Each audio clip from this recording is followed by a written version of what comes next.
Hi hello நம்ம இன்னைக்கு என்ன பார்க்க போறோம்னா ஸ்பைசி மேங்கோ. அதுலயும் நம்ம 3 வகையான ஸ்பைசி மேங்கோ டிப்ஸ் தான் நம்ம பார்க்க போறோம். வாங்க பார்க்கலாம். ஃபர்ஸ்ட் நம்ம மாங்காவை நல்லா கழுவி எடுத்துக்கிட்டு அதுக்கப்புறமா நல்லா கட் பண்ணி வைப்போம் குட்டி குட்டியா.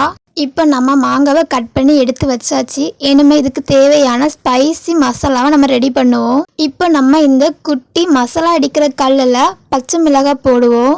அதுவும் நம்ம குட்டி கார்டனில் பறித்த மிளகாய் தான், ரொம்பவே டேஸ்ட்டாக இருக்கும். இதுக்கு கூட 1 ஸ்பூன் உப்பை ஆட் பண்ணிக்கிட்டு நல்லா இடிங்க. நல்லா மைப்புளையும் இல்லாமல் நல்லா பருகலாக இல்லாமல் மீடியமாக நல்லா இடிங்க. இப்போ நம்மளுடைய முதல் மசாலா ரெசிபி ரெடி ஆகிட்டு அதை ஒரு பிளேட்டில் எடுத்து வச்சுக்கோங்க தனியாக. அதே கல்லில் வத்தலையும் உப்பையும் ஆட் பண்ணி அதுக்கு கூட கருவேப்பிலையும் ஆட் பண்ணி நல்லா இடிங்க மை போல். அது நல்லா இடித்ததும் தனியாக ஒரு பிளேட்டில் எடுத்து வச்சுக்கோங்க. அதே கல்லில் கொஞ்சம் நல்ல மிளகு கருவேப்பிலை உப்பு 3ஐயும் ஆட் பண்ணி நல்லா இடிங்க. நல்லா பொடியாக்கின அப்புறமா தனியாக எடுத்து வச்சுக்கோங்க. இப்போ நம்மளுடைய 3 ஸ்பைசி மசாலாவும் ரெடி ஆகிட்டு இனி நம்ம மாங்காயில் ஆட் பண்ணிக்கலாம். இப்போ நாம் ஃபஸ்ட்டு இடித்த மிளகாய் மசாலா தான் போட்டிருக்கோம். போட்டு அதில் கொஞ்சோண்டு மாங்காவையும் போட்டு நல்லா ஸ்பூனால் நல்லா மிக்ஸ் பண்ண போகிறோம். அதில் கொஞ்சோண்டு நல்ல எண்ணெயை ஆட் பண்ணிக்கிறோம் நம்ம. அப்போ தான் எரிப்பு அதிகமாக தெரியாது நமக்கு சாப்பிடும்போது. நல்லா மிக்ஸ் பண்ண மாங்காவை நம்ம வேறொரு பவுலில் ட்ரான்ஸ்ஃபர் பண்ணிக்கலாம். இது நம்ம வீட்டில் செஞ்ச சிரட்டை பவுல் தான். ஆல்ரெடி நாங்கள் வீடியோ போட்டிருக்கோம் எப்படி சிரட்டை பவுல் செய்யணும்னு. அந்த வீடியோ நீங்கள் பார்த்துட்டு வாங்க.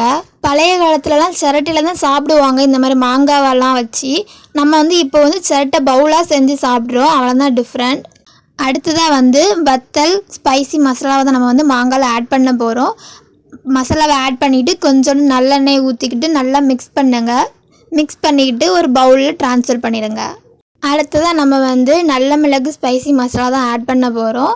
மாங்காவை கொஞ்சோண்டு போட்டு ஸ்பைசி மசாலாவை ஆட் பண்ணுங்க. நான் கொஞ்சோண்டு நல்லெண்ணெய் ஊற்றுங்க. ஊற்றிக்கிட்டு நல்லா மிக்ஸ் பண்ணுங்க. மிக்ஸ் பண்ணிவிட்டு அதை ஒரு பவுலில் ட்ரான்ஸ்ஃபர் பண்ணிடுங்க. இப்போ நம்மளுடைய 3 வகையான ஸ்பைசி மேங்கோவும் ரெடி ஆகிட்டு இனி நம்ம இப்படியும் சாப்பிட்லாம், இல்லை நம்ம வெயிலில் நல்லா காய வச்சு சாப்பிட்லாம். நம்ம ஃபைனல் டச் ஆட்டு கொஞ்சோண்டு கருவேப்பிலையை மேலே தூவிப்போம்.